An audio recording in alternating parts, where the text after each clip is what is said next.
വൈദ്യുതി ചതിച്ചു. ചെമ്മീൻ കർഷകന് ലക്ഷങ്ങളുടെ നഷ്ടം. വൈദ്യുതി വിതരണം തടസ്സപ്പെട്ടതിനെ തുടർന്ന് കൊടുങ്ങല്ലൂരിൽ ലക്ഷക്കണക്കിന് ചെമ്മീൻ കുഞ്ഞുങ്ങൾ ചത്തു. പുല്ലൂറ്റ് നാരായണമംഗലത്ത് വലിയ പറമ്പിൽ ഹുസൈന്റെ ചെമ്മീൻ കൃഷിയാണ് അപ്പാടെ നശിച്ചത്. 40 ദിവസം പ്രായമുള്ള 4 ലക്ഷത്തോളം കുഞ്ഞുങ്ങളാണ് ചെമ്മീൻ പാടത്തുണ്ടായിരുന്നത്. ഇവയ്ക്ക് ഓക്സിജൻ നൽകുന്നതിനായി സ്ഥാപിച്ച വൈദ്യുതിയിൽ പ്രവർത്തിക്കുന്ന എയറേറ്റർ പ്രവർത്തിപ്പിക്കാനാകാതെ വന്നതിനെ തുടർന്നാണ് ചെമ്മീൻ കുഞ്ഞുങ്ങൾ കൂട്ടത്തോടെ ചത്തത്. ഞായറാഴ്ച വൈകിട്ട് കൃഷിയിടത്തിലേക്കുള്ള വൈദ്യുതി വിതരണം തടസ്സപ്പെട്ടിരുന്നു. KCB ഓഫീസിൽ വിവരമറിയിച്ചെങ്കിലും നടപടിയുണ്ടായില്ല. ജനറേറ്റർ ഉപയോഗിച്ച് വൈദ്യുതി വിതരണം തുടർന്നുവെങ്കിലും രാത്രിയോടെ ജനറേറ്ററും തകരാറിലായി. രാത്രിയിൽ പലവട്ടം പുത്തൻചിറ സെക്ഷൻ ഓഫീസിൽ വിളിച്ച് അഭ്യർത്ഥിച്ചുവെങ്കിലും KCB ജീവനക്കാർ തകരാർ പരിഹരിക്കാൻ തയ്യാറായില്ലെന്ന് ഹുസൈൻ പറയുന്നു.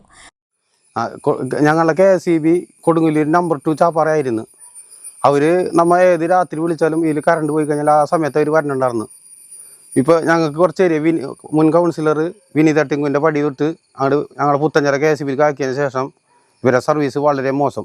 ഇവരെ വിളിച്ചാൽ ഇവർ വരില്ല, ഫോൺ എടുക്കില്ല, വിളിച്ചാൽ വരാമെന്ന് പറയും. ഇന്നലെ 7:30 മണിക്ക് കറണ്ട് പോയിട്ട് ആ കാറ്റും മഴയും വന്നപ്പോൾ കറണ്ട് പോയിട്ട് 3 ഫേസിൽ 3 ലൈൻ പോയി. 3 ലൈനത്തിൽ 1 ലൈൻ പോയി. അപ്പോൾ ഇവരെ വിളിച്ചപ്പോൾ ഇവർ പറഞ്ഞത് ഇപ്പോൾ വരാമെന്ന് പറഞ്ഞു. 11:30 വിളിച്ചിട്ട് വന്നില്ല.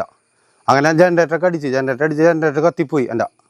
ജനറേറ്റർ കത്തിപ്പോയി. ഇതിന് ശേഷം ഞാൻ ഇവരെ വിളിച്ചപ്പോൾ ഇവർ പറഞ്ഞു ഇപ്പോൾ വരാമെന്ന് പറഞ്ഞു. ഇവർ വന്നില്ല. ലാസ്റ്റ് ഇവർ പറഞ്ഞ് ജമ്പർ കത്തിപ്പോയി, അത് ഇന്ന് നടക്കില്ല, നാളെ ശരിയാക്കുള്ളൂ എന്ന് പറഞ്ഞു. ഒരു വ്യക്തിത്വം ഇല്ലാത്ത മറുപടിയാണ് അവർ പറഞ്ഞത് എന്നോട്. ആകെ പറഞ്ഞ് ഈ ഓക്സിജൻ കൊടുക്കുന്ന എയറേറ്റർ ഒന്നും വർക്ക് ചെയ്തില്ല. വർക്ക് ചെയ്യേണ്ടതെന്ന് ചെമ്മീനൊക്കെ ചത്ത് പൊന്തി, കുറേ ചത്ത് താന്ന്.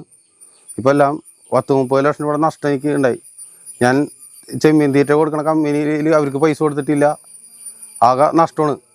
ഇപ്പോൾ അവരോടൊക്കെ എന്ത് സമാനം പറയുന്നുള്ളത് നമുക്കറിയില്ല. വളർച്ച ഭാഗമായാൽ ഏകദേശം 30 ലക്ഷം രൂപ വിലമതിക്കാവുന്ന ചെമ്മീനാണ് നശിച്ചത്.